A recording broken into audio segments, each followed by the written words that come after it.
Olá, tudo bem? Graça e paz. Estamos aqui mais uma vez para refletir um pouco sobre a palavra de Deus. Hoje nós vamos tratar do seguinte tema, que vai estar aparecendo aqui também para vocês. Por que os discípulos de Jesus abandonaram ele? Por que os discípulos abandonaram Jesus? Talvez você possa pensar que seja um tema estranho, né? Como sim? Como pode os discípulos abandonarem Jesus?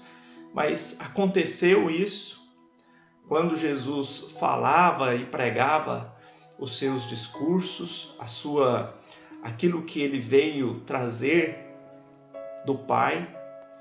E hoje, 2000 anos depois, nós continuamos abandonando Jesus. Mas como assim, professor Ricardo? Você está falando que nós estamos abandonando Jesus? Estou falando que nós estamos abandonando Jesus. Nós vamos ver esse trecho da Bíblia que diz, onde mostra o porquê que os discípulos abandonaram Jesus. E ao final você vai perceber que nós também estamos abandonando Jesus. Eu queria que vocês abrissem as suas Bíblias juntamente comigo. A minha já está aberta aqui. Nós vamos ler o capítulo 6 do Evangelho de João. Evangelho de João, capítulo 6. Nós vamos ler o versículo 66. Primeiro nós vamos ler então o Evangelho de João, capítulo 6, versículo 66. E aí depois nós vamos discorrer um pouquinho sobre esse capítulo. Pode ficar com o capítulo aberto. Capítulo de João, para você não precisar ficar consultando a Bíblia, eu vou colocar os versículos em que eu vou ler aqui do lado, porque aí você pode só prestar atenção na palavra e aí depois você pega a sua Bíblia e confere, né? Mas por enquanto, preste atenção na palavra para você compreender essa reflexão. Não se preocupe, os textos bíblicos estarão aqui do lado. Então, o texto de João capítulo 6, versículo 66, diz o seguinte: daquela hora em diante, muitos de seus discípulos voltaram atrás e deixaram de segui-lo. Veja, os discípulos abandonaram Jesus.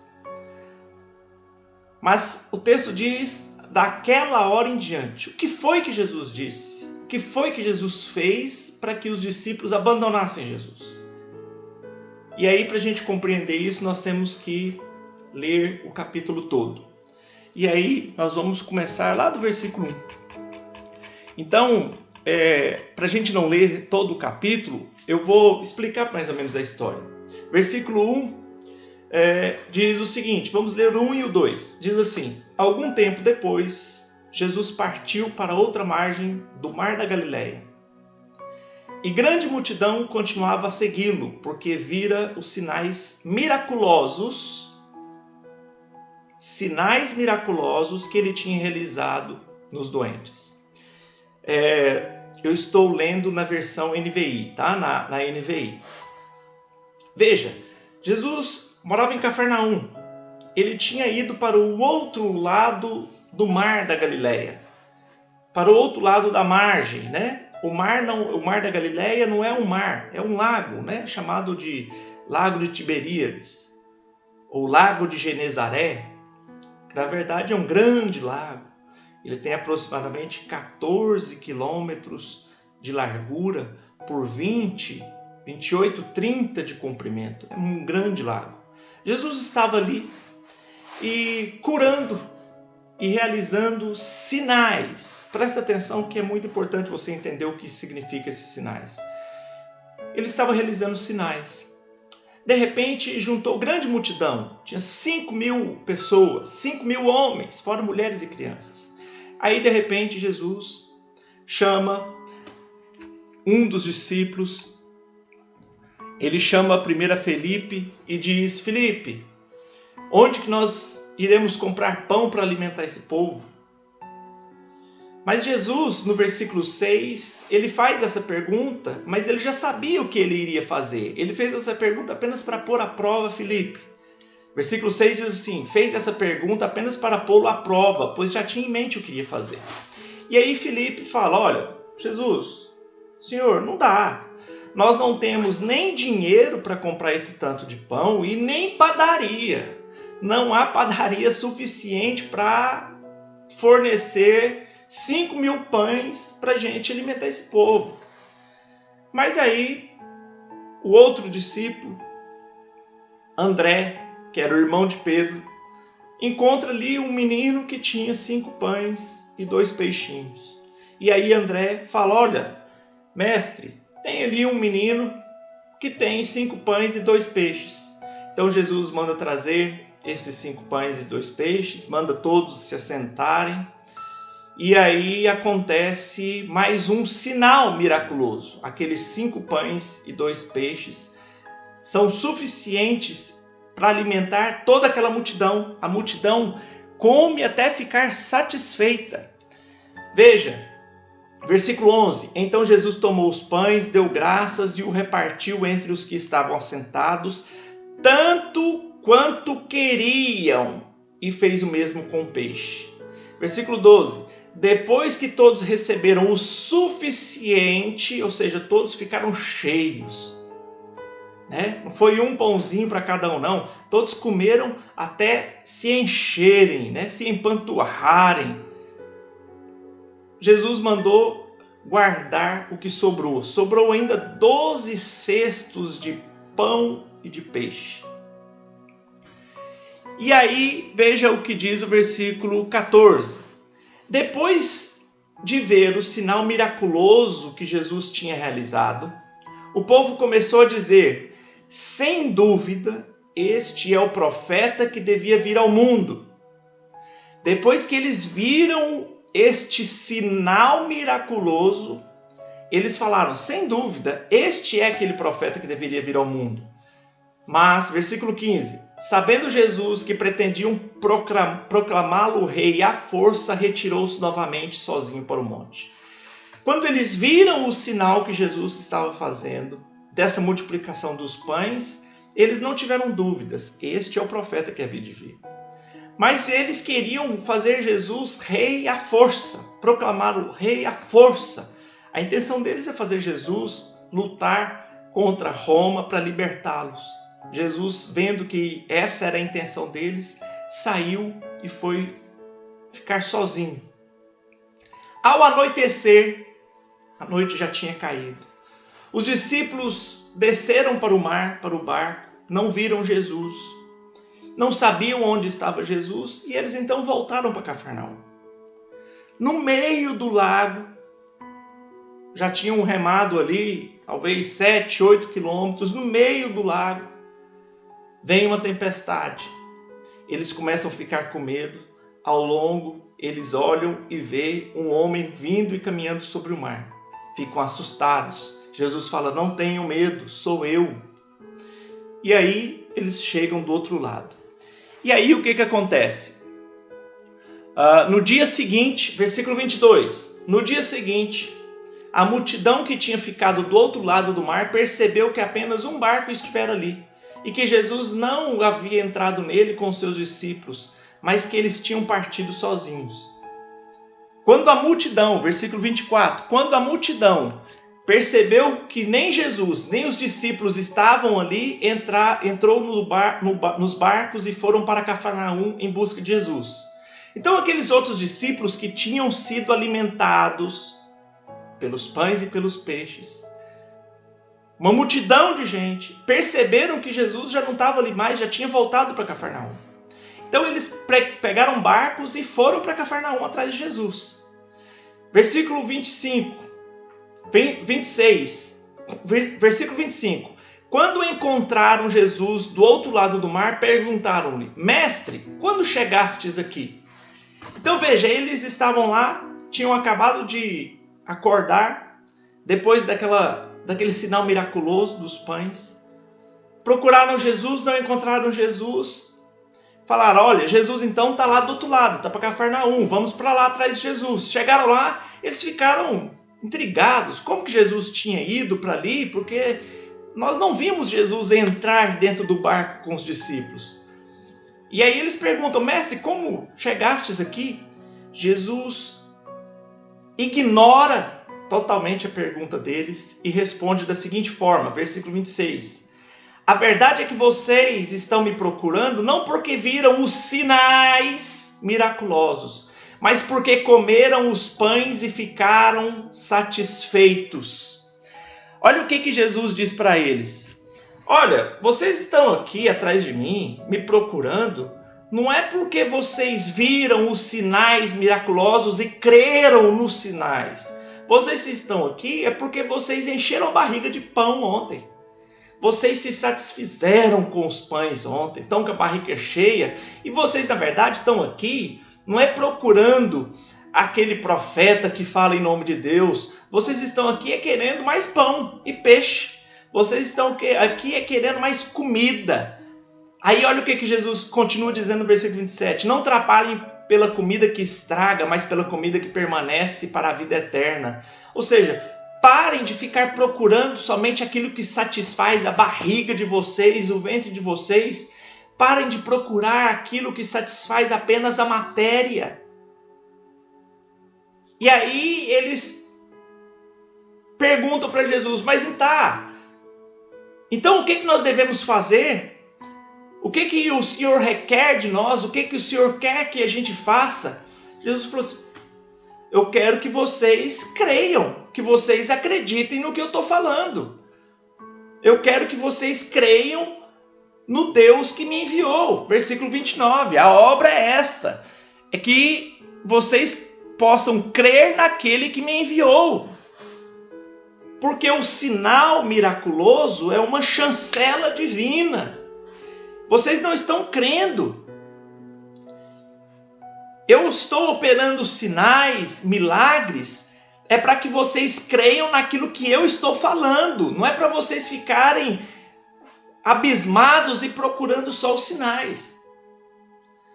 Porque o sinal é apenas uma chancela divina para confirmar que Deus enviou aquele mensageiro. E onde que começa essa questão de sinais e de milagres? Começa lá em Êxodo, coincidentemente no livro da redenção, na figura de Moisés, ali no capítulo 3 e no capítulo 4. Moisés então está ali, de repente uma plantinha começa a pegar fogo e falar com ele. E a plantinha começa a falar com ele, né? Deus falando, olha Moisés, eu estou te enviando para você ir lá falar com o faraó para libertar o meu povo. Eu quero levar o meu povo para uma terra que mana leite e mel, para uma terra de liberdade. Aí Moisés fala, não, peraí, primeiro eu quero saber quem é o Senhor, quem está falando comigo? E aí sai a voz lá da plantinha, sou eu sou, né? Eu sou que estou aqui falando contigo. Mas aí Moisés fala assim, tá, deixa eu ver se eu entendi, eu sou. O senhor quer que eu vou lá falar com a faraó para libertar o povo dele. E aí eu vou falar para ele que uma plantinha pegando fogo aqui mandou eu ir lá falar com ele. O senhor acha que eles vão acreditar nisso? Aí Deus lá, né, através da plantinha pegando fogo, fala, o que você tem na mão? Tem um cajado, joga o cajado no chão, jogou o cajado no chão, virou serpente. Pega a serpente, pegou a serpente, virou cajado de novo. Aí Moisés falou, boa essa, hein? Essa eu gostei, essa foi boa. Mas e se mesmo assim eles não acreditarem? Aí a plantinha falou com ele, de novo, pega a sua mão, coloca a sua mão dentro da sua túnica, tira a sua mão, tá com lepra. Agora coloca a sua mão de novo dentro da sua túnica. Tira, tá limpa. Essa também foi boa. Mas eu acho que eles ainda não vão acreditar. Aí o que o texto diz? Lá em Êxodo capítulo 4, o texto diz o seguinte, que Deus chega para Moisés e fala, se eles não crerem nesses milagres que eu estou falando, eles crerão no derradeiro. Eles crerão no sinal derradeiro. E qual era o sinal derradeiro? Pega a água, joga a água no chão. Quando a água tocar o chão, a água vai se tornar em sangue. Eles crerão no sinal.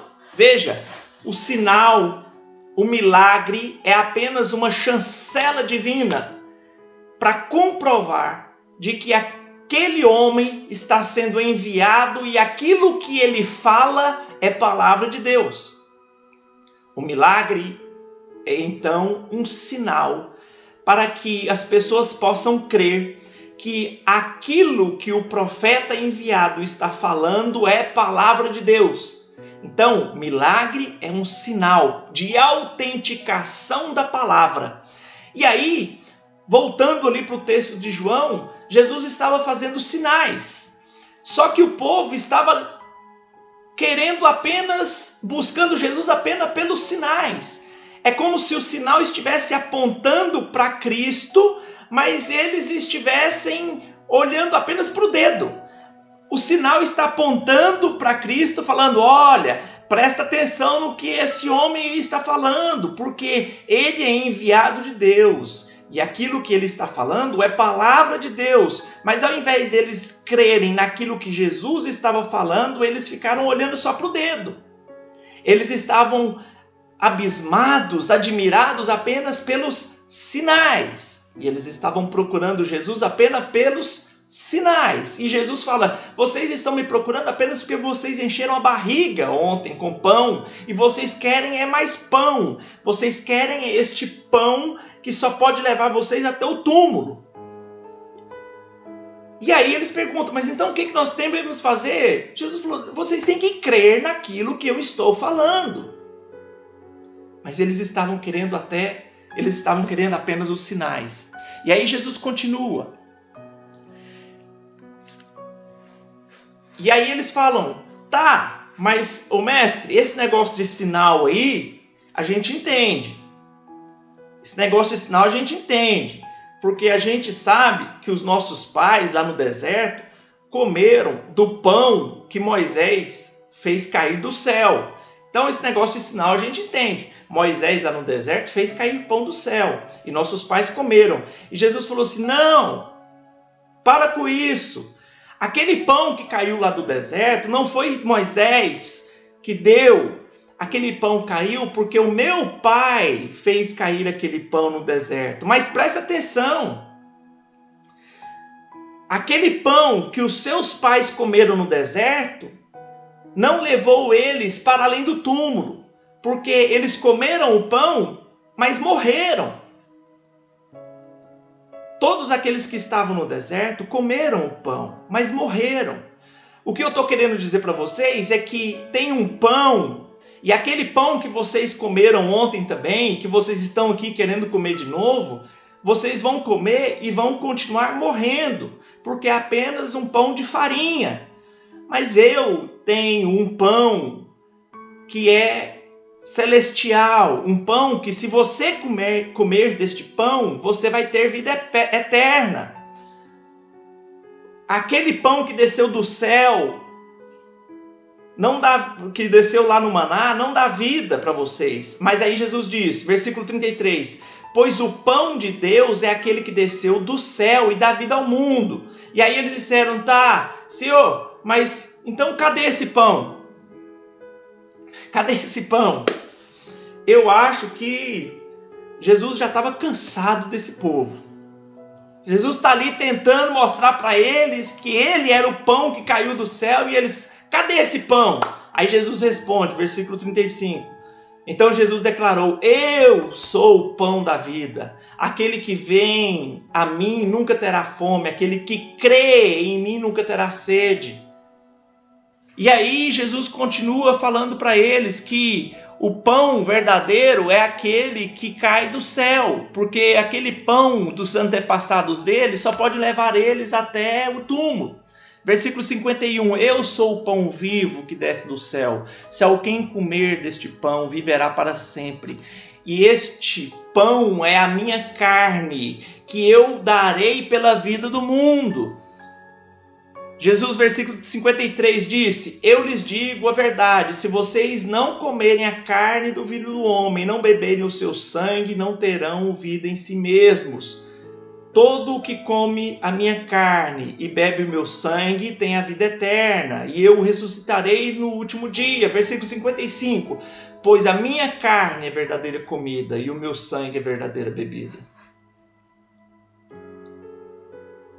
E foi a partir deste momento que os discípulos abandonaram Jesus. Lá no versículo 66 que nós iniciamos. A partir desta revelação de Cristo, de que eles deveriam comer da carne de Cristo e beber do sangue de Cristo, os discípulos se afastaram e abandonaram Jesus. Mas veja, Jesus está falando aqui de algo que vai para além do túmulo. Os discípulos estavam atrás de Jesus apenas por aquilo, pelos sinais, pelos milagres, pelo pão, pelas coisas sensíveis deste mundo, materiais que podem nos levar apenas até o túmulo. E Jesus quer nos trazer e nos dar algo que vai para além do túmulo. Jesus fala, porque aquilo que eu estou te oferecendo, a minha carne é verdadeira comida e o meu sangue é verdadeira bebida, vai fazer com que vocês possam ir para além do túmulo. E é interessante a coincidência, porque lá em Êxodo capítulo 3, capítulo 4, Deus fala que talvez os 2 primeiros sinais não fariam com que o povo cresce, mas que o terceiro e derradeiro sinal faria com que eles crescem. E o sinal era qual? Quando a água tocasse o chão, a água se tornaria em sangue. Não é por outro motivo que o Evangelho de João narra como o primeiro milagre de Jesus, Jesus transformando água em sangue, lá em Caná da Galileia. Não, mas professor, lá em Caná da Galileia não foi água e sangue não, foi água em vinho. Pois é, mas é este mesmo vinho que lá na ceia, na última Páscoa, Jesus fala, pois este é o meu sangue que é derramado por vós. Então, veja, Deus, para Moisés, fala que o sinal que faria com que eles crescem que Moisés era o enviado era o sangue derramado. O primeiro milagre de Jesus em João é o sangue derramado, é a água se transformando em sangue. E aqui Jesus fala que ninguém pode ir após o túmulo sem beber do sangue. A carne representa a morte de Jesus. Comer da minha carne significa participar da minha morte de Jesus. Da mesma morte que Jesus vai morrer. Então, quando ele fala comer da minha carne, significa vocês têm que morrer por amor de mim. Seja literalmente nos primeiros séculos, seja figuradamente, porque vocês serão perseguidos, vocês serão odiados. Mas vocês deverão morrer por amor de mim. E se refere e dá um reflexo também no batismo, porque é a morte do corpo natural, porque nós devemos morrer para o mundo. Então, quando fala comer da minha carne, significa morrer para este mundo, tanto literalmente quanto figuradamente. E quando fala Jesus beber do meu sangue, ele está falando de vida. Porque lá em Gênesis capítulo 9, versículo 4, quando Deus fala para Noé que poderiam comer também dos animais, fala que não poderiam comer do sangue, porque deveria ser drenado o sangue, porque a vida está no sangue. Lá em Gênesis capítulo 9, versículo 4, porque a vida está no sangue. E a vida é algo que só Deus dá e Deus toma de volta. Nós não temos vida em nós mesmos. A vida quem nos dá é Deus. E quando Cristo fala que nós devemos beber do seu sangue, ele nos diz que nós devemos beber da vida que ele está nos dando. Só que essa vida que ele está nos dando através do seu sangue não é uma vida terrena, essa que corre nas nossas veias, que vai apenas nos levar até o túmulo. É uma vida que veio do céu, que vai nos levar para uma vida eterna, para além do túmulo. Em suma, em resumo, Jesus está colocando para os discípulos duas realidades. O pão de farinha que só leva até o túmulo. E eu estou colocando também para vocês uma outra realidade. O pão da vida que desce do céu, que desceu do céu. E este sangue que pode te levar para além do túmulo.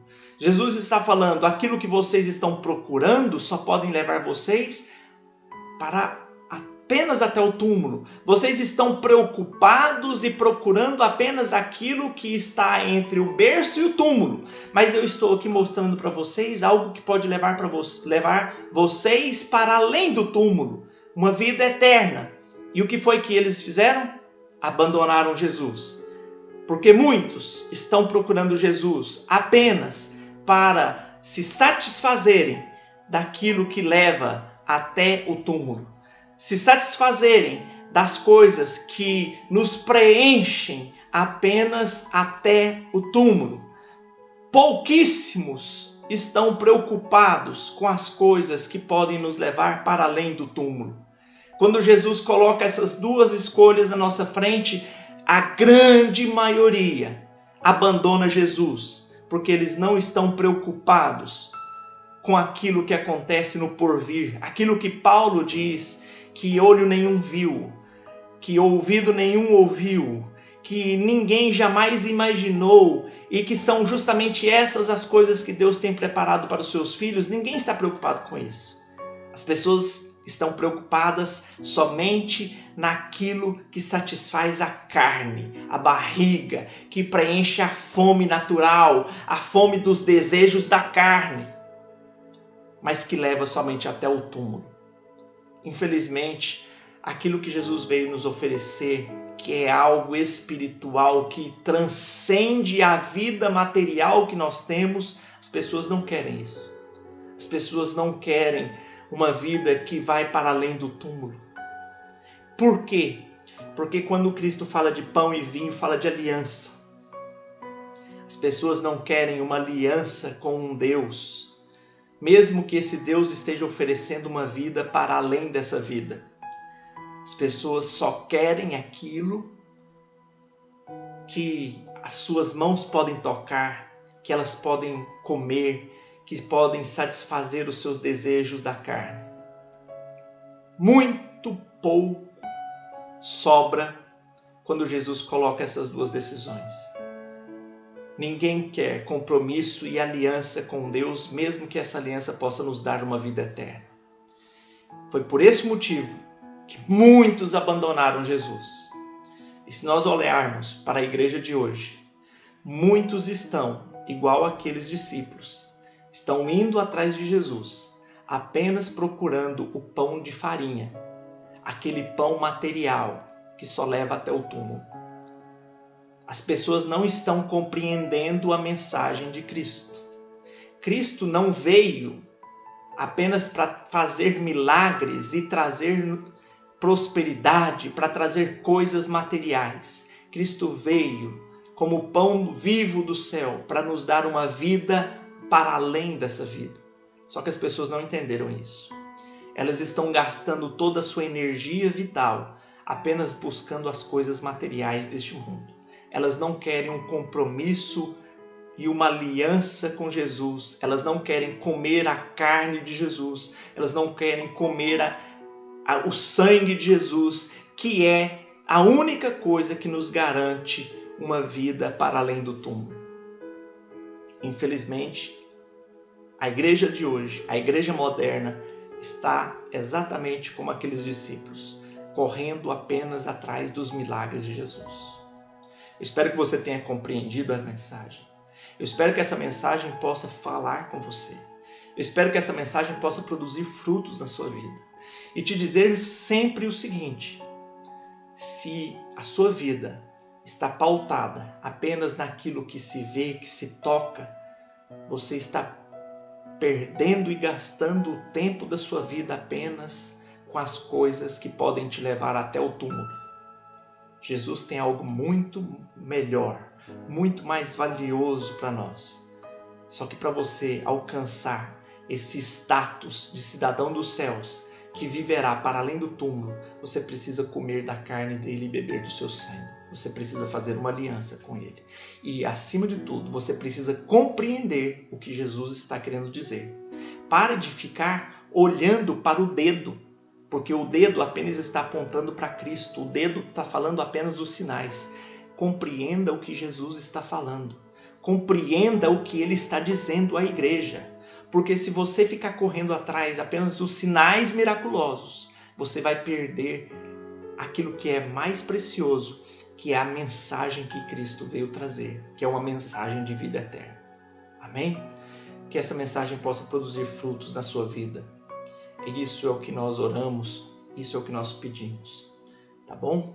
Que Deus vos abençoe e até a próxima mensagem.